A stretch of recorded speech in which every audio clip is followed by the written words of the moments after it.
Assalamualaikum warahmatullahi wabarakatuh. Wilujeng patepang deui sinareng Bapa di nararaga pembahasan materi bahasa Sunda masih keneh ngeunaan materi diantara. Kumaha daramang sadayana?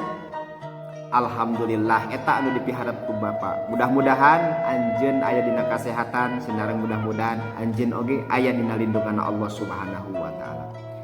Siswa-siswi anu ku Bapa dibanggakeun dina pertemuan kamari panginten anu parantos dibahas nyata materi ngeunaan diantara nanging ayeuna oge masih keneh anu bakal dipedar anu bakal dibahas nyaeta ngeunaan diantara. Terakhir ayeuna materi anu baris bade dipedar nyaeta ngeunaan diantara. Kamari parantos sebahagian nyaeta ngeunaan materi diantara ngarupakeun aya pengertian diantara, terus aya sababaraha rupi metode anu kudu dilakukeun nalika biantara jeung sajabana. Nah, mangga urang titenan, urang Bandungan masih ngeunaan biantara. Mangga urang Bandungan kusadayana. Mangga urang Bandungan nyaeta ngeunaan miwanoh tata krama basa dina biantara. Tata krama basa Sunda mangrupa hiji sistem ngagunakeun variasi basa Sunda anu aya patali jeung kakawasaan, kalungguhan, keakraban sarta patalina antara peran panyatur jeung paragap katut nu dicaritakeun.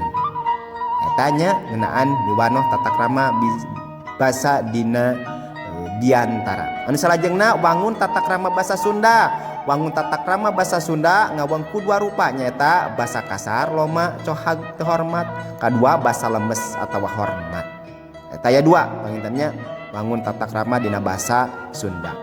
Nalika kanu make basa lemes dibagi dua rupa, aya basa lemes keur kasorangan nyaeta ragam basa anu digunakeun khusus keur diri sorangan atawa sasama waktu nyarita kaseluhuran atawa can wawuh. Contona abdi bade wangsul heula wios enjing dongkap deui. Dua basa lemes keur ka batur nyaeta ragam basa anu digunakeun khusus keur diri batur nya.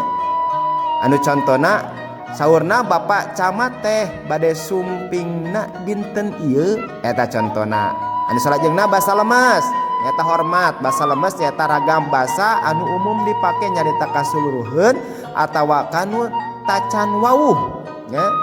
Wujudna dina wangun lisan, pasemon jeung sajabina. Teras basa kasar atana pilopa basa kasar atawa loma nyaeta ragam basa anu umumna dipake dina situasi basa atau digunakeun ka kababaturan nu geus loma nya. Koran, majalah diantara jeung sajabina. Contoh basa loma dina kalima. Tah disakseni ku anjeun. Kureng rek kuring rek balik heula keun isukan datang deui. Contona eta sare mah bisa dibaturan atau dilanceuk kuring sare nya. Anu digurat badagan atau nepi nu ditebelan nya. Eta contoh basa loma dina kalima. Itu panginten